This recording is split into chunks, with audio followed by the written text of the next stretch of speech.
This YouTube video was presented by Screamscape, your ultimate guide to theme parks. Right now we're here at the Dynamic Attractions booth with George, who's the Vice President of Creative Development here.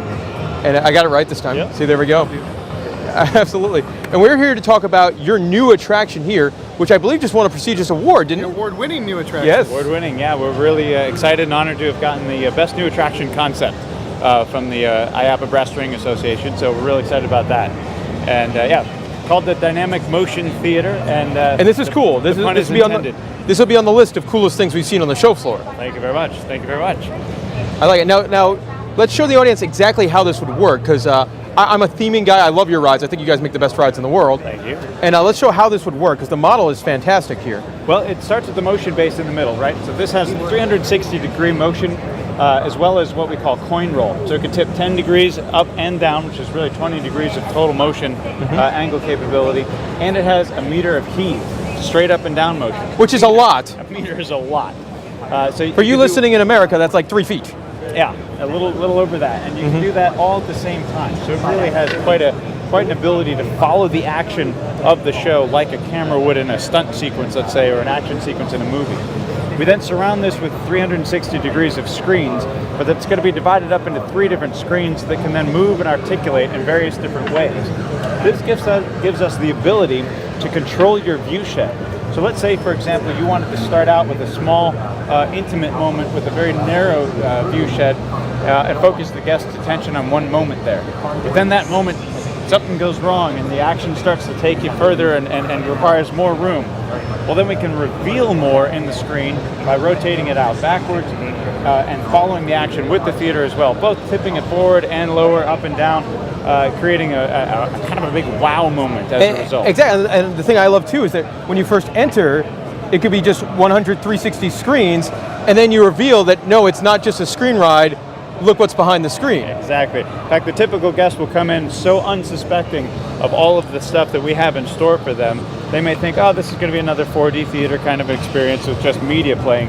And then when we do that first reveal, followed by the second reveal, followed by the third reveal, it's one-upsmanship with one-upsmanship with, it's small, medium, large, extra large, and then triple extra large. Just takes everything to the new level. Yep. That's exactly what we're going for. But also with the live set and live, physical space element, because we have the ability to bridge you with media moments in the middle, this gives you the ability to have actual recognizable name talent that's appearing in the media. So it could be, Arnold Schwarzenegger or Vin Diesel that shows up on the screen and bridges those story moments that are then matched with physical elements and physical sets that could be then mirrored by actors in similar gear or similar clothes, but because they're far enough away, you suspension of disbelief, you believe it's the same guy. It also gives us the ability to teleport you physically to multiple different locales. I've intentionally chosen, chocolate, vanilla, strawberry, mountain tops, ice and snow, dirty city streets, jungle, Indiana Jones style, jungle kind of themes. And then anywhere in the media, of course, you can take them anywhere else that you want as well. And this could also be space and underwater, or it could all be one unifying storyline. It all depends on what the client wants and what the story is that you're trying to tell. I also love that this can fit pretty much anywhere. You guys are talking about how if you have a wacky space in your park, like a little corner area, you don't know what to put there. As long as you can fit the theater, you can tailor the themes to around that area. Exactly. This side might be much smaller. This could be the big depth side if you look at our table, we have a triangle-themed logo, so we try to use triangles everywhere. So we actually shoved this into our triangle-themed table. But in reality, you start by placing your 19-meter diameter motion-based platform. Wherever you need to fit that, you can then work the show sets around. If you want your small intimate scene here and your big finale scene over here, and that's where you have more room, just shift the epicenter of the attraction and then design accordingly. It's an incredibly versatile system and an incredibly versatile way to approach it. And that's what we're getting a lot of excitement about. A lot of people seem to be interested in that versatility. See, now my question for you is, as somebody that's worked with this probably since its infancy stages, is there like a dream scenario or a dream setting that you want to put this thing in? Like, this would be perfect for X, Y, and Z. I think it's perfect for a truly intense action sequence style hybrid of a multimedia and stunt show with live actors combined. What I love about stunt shows is it's real people and it's tactile. That's something that you don't get at home, and you don't get in the movie theater in your local, downtown. And it's what theme parks really do well. But at the same time, you can only go so far with the stunt show. And this is where that kind of hybrid comes in. It's a ride that's physically giving you a great experience, spinning you around, moving you, heaving you up and down, while at the same time giving you media moments that gives you that cinematic level of CGI type action that you can only get in the movies, but then also physical sets and physical stunts and physical fire and heat and water and explosions that you can only get with the stunt.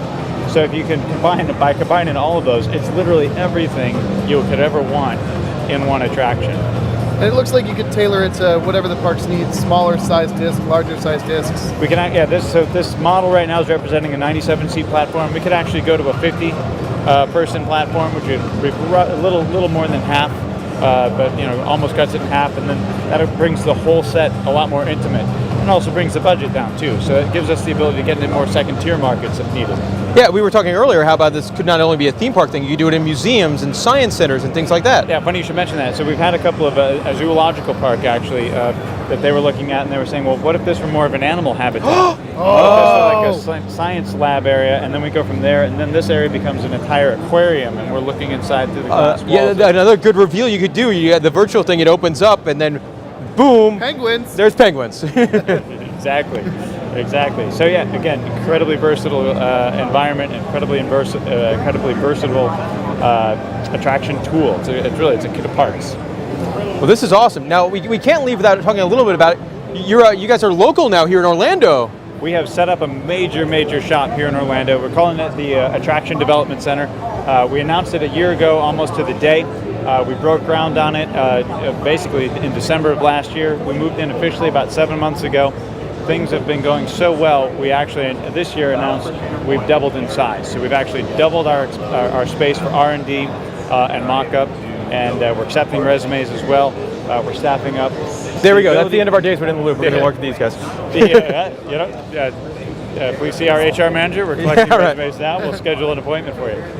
What we're finding is that clients, particularly those in overseas markets, they don't have the same depth of theme park design and attraction design capabilities that we've had here in America and in Europe, because theme parks are new in other parts of the world.